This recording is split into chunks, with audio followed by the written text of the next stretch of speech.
ધીરેન્દ્ર શાસ્ત્રી ગરમ સરિયો પકડી લઈને તો જ અત્યારે બાબાની વાહ વાહ કરશે, કારણ કે અત્યારે ખુલ્લેઆમ ધીરેન્દ્ર શાસ્ત્રીના વિરોધીઓ મેદાનની અંદર છે.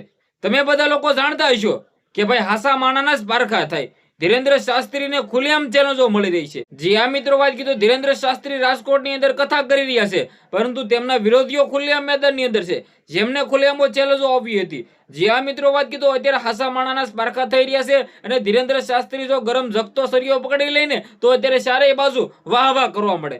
જી આ મિત્રો વાત કીધું, સૌથી મોટા સમાચાર મળી રહ્યા છે પ્રોપર તમને બધા લોકોના વિડીયોની અંદર બતાવવા જઈ રહ્યો છું. નમસ્કાર મિત્રો, એક નવા વિડીયોમાં તમારું સ્વાગત છે. સૌ પ્રથમ ચેનલમાં પહેલી વાર આવ્યો હોય તો વિડીયો શેર કરીને એક સબસ્ક્રાઇબ અવશ્ય કરી નાખજો.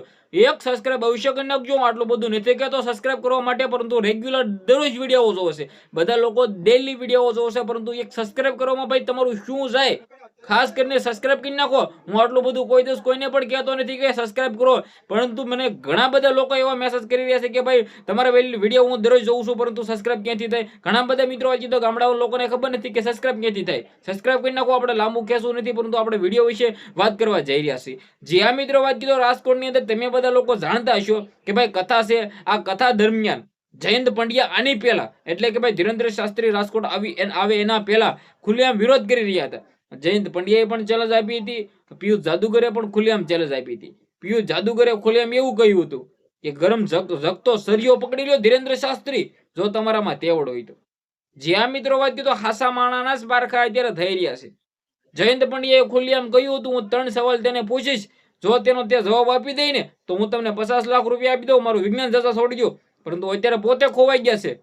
જ્યાં મિત્રો વાત કીધો, ધીરેન્દ્ર શાસ્ત્રીએ ખુલ્લેઆમ ચેલેન્જ તો આપી હતી, પરંતુ છેલ્લે બાનું એવું કાઢી નાખ્યું કે મારી સાથે પોલીસ પ્રોટેક્શન નથી આવતી, મારી સાથે મિત્રો તો ખોટું થાય, સુરક્ષા નથી ભાઈ.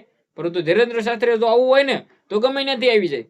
પરંતુ જે મિત્રો વાત કીધો, અત્યારે ધીરેન્દ્ર શાસ્ત્રી પણ ખુલ્લેઆમ વિરોધીઓના જવાબ આપી દીધા છે. સોતરા કાઢી નાખે એવું ભાષણ કર્યું છે.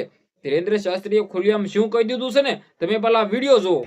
जितना हिंदू होकर हिंदू हमारा विरोध कर रहे, काश उतना यदि लव जिहाद करने वालों का विरोध किया होता तो भारत में धर्मांतरण ना होता. कि बेटा जितनी परीक्षा तुम दे रहे इतनी तो सीता माता की भी नहीं. જે આ મિત્રો વાત કીધું, ધીરેન્દ્ર શાસ્ત્રીએ પણ વિરોધીઓનો સોતરા કાઢ્યા છે, પરંતુ મુદ્દાની વાત એ છે કે ધીરેન્દ્ર શાસ્ત્રીએ ખુલ્લેઆમ કહ્યું કે હાસા માણાના પારખા થઈ રહ્યા છે, અત્યારે મારા પારખા થઈ રહ્યા છે. એટલે કે ભાઈ ધીરેન્દ્ર શાસ્ત્રી પોતે સનાતન ધર્મનો પ્રસાર કરવા માટે આવ્યા છે, સનાતન ધર્મને આગળ લઈ જવા માટે આવ્યા છે, આપણી ગાય માતાને હિન્દુ માટે મિત્રો વાત કીધો, માતા એટલે કે આપણા ભારત દેશની માતા બનાવવા માટે મેદાનમાં છે. અને છતાં તે વ્યક્તિનો મિત્રો વિરોધ થઈ રહ્યા છે. ધીરેન્દ્ર શાસ્ત્રી સારું એવું કામ કરે છે, તમે તેને સપોર્ટ ન કરો તો કાંઈ નહીં, પરંતુ તેને ભાઈ ખેંચીને પાડો તો નહીં.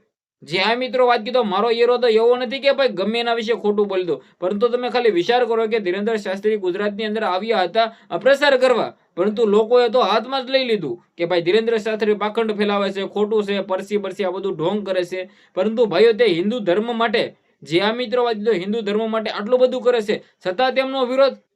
જે આ મિત્રો વાત કીધું, એવું નથી કે હું બાગેશ્વર બાબાના સપોર્ટમાં આવીને ખુલ્લેઆમ વિડીયો બનાવ્યો છું, પરંતુ તમે ખાલી સમજો ભાઈઓ, ધીરેન્દ્ર શાસ્ત્રીએ સામેથી કોઈને એવું નથી કહ્યું કે ભાઈ મને પૈસા આપો, હું કથા કરવા આવી ગયો છું તો તમે બધા લોકો આવી જાઓ. લોકો પોતપોતાની આસ્થાને લઈને ગયા છે ને, પરંતુ ખુલ્લેઆમ વિરોધો. જયંત પંડ્યા જો ઝગતો સરિયો પકડી લઈને તો ભાઈ હાસું કહેવાય. ધીરેન્દ્ર શાસ્ત્રી તો આંખણે પકડી લે છે, પરંતુ તમે પકડી શકશો જયંત પંડ્યા?